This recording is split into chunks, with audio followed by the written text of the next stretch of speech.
Welcome again to the second part of the video.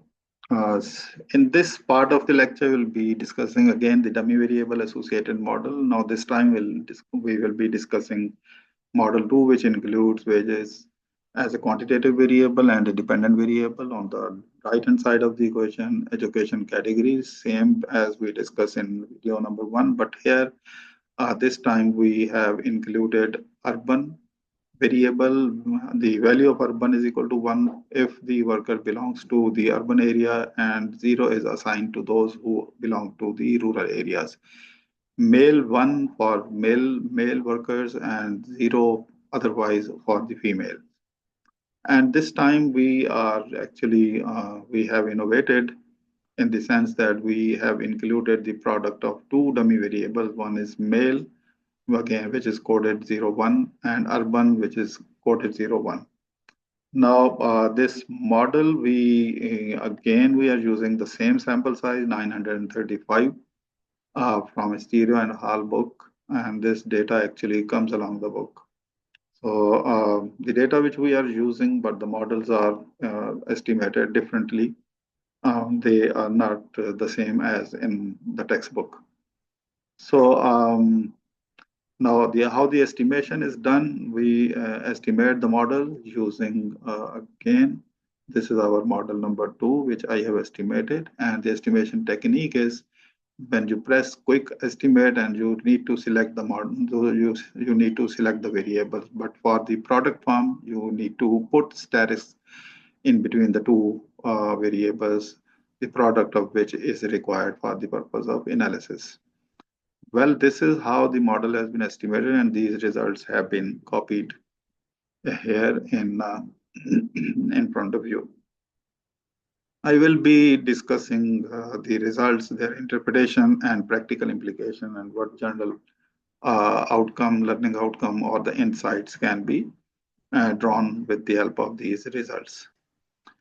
Now, if you look at these results, starting from again the value of the here again, education 1, EDUC 1 does not appear here, which is used as a reference category, and EDUC 1 is the lowest level of education, that is primary education.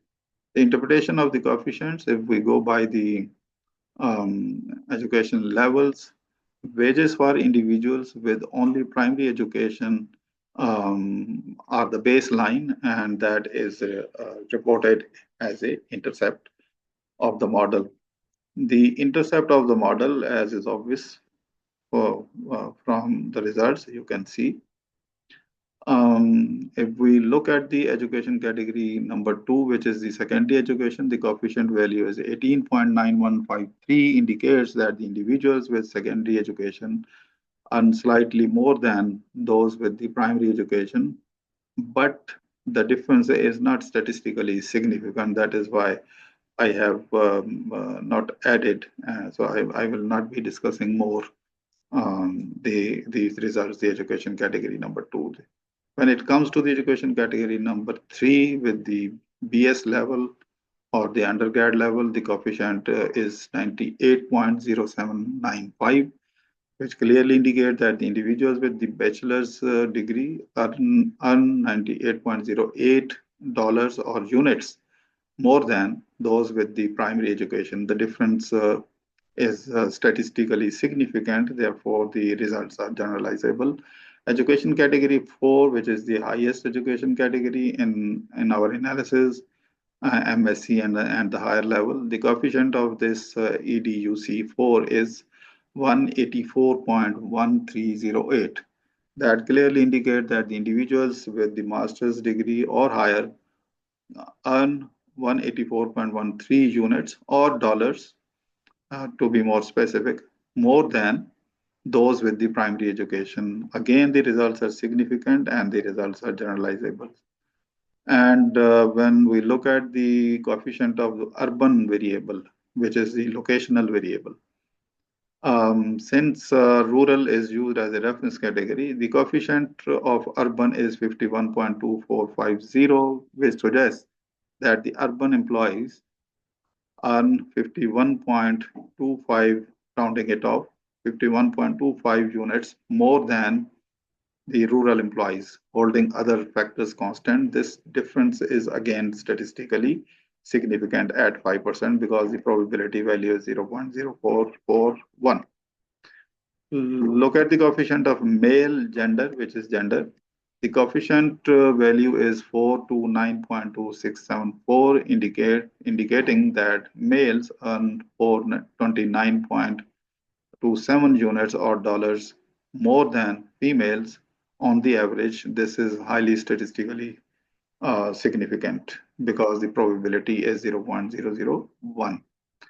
Urban and male product, which is the interaction term. The coefficient of this interaction term is 74.8415, that clearly represents the additional wage premium for males living in urban areas.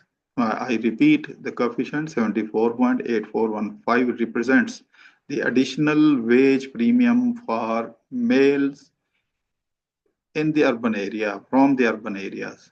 However, this interaction is not statistically significant. Otherwise, we could have discussed it in more detail, meaning we cannot conclude a meaningful wage difference due to this combination of male and the urban area.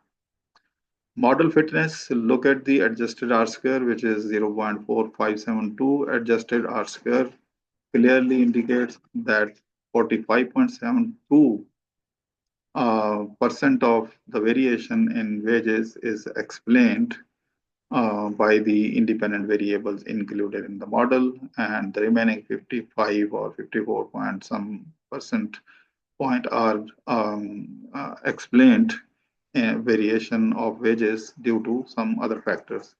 Look at the diagnostics, F statistic, the probability value of F is less than 5%, P is equal to 0.000. The overall model is statistically significant, meaning that the predictors or the independent variables included in the model collectively influence wages, which is the dependent variable. Durbin-Watson, though we temporarily we skip this, later on we'll be discussing is in a separate video. Standard error of the regression, which is 397.595, there is a substantial variability in wages, which is not explained by the model. What general conclusions can be drawn? The general conclusions are around education, urban residency, and the gender. A higher education level significantly increase wages, with masters and the higher degree, for example, having the strongest impact compared to the primary and the secondary education, particularly the primary education, because the reference category in this analysis is primary.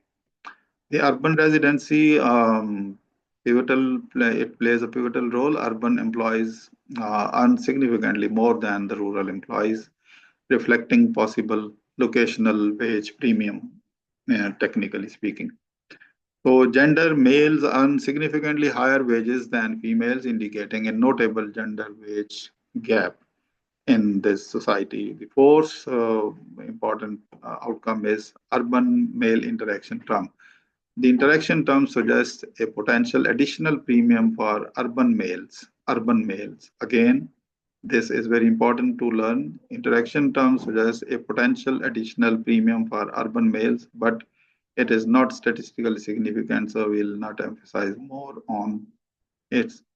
So that is the final thing, and model 3 we will be discussing its estimation, interpretation, and practical implications in the next part of the video. Till then, thank you. Allah Hafiz.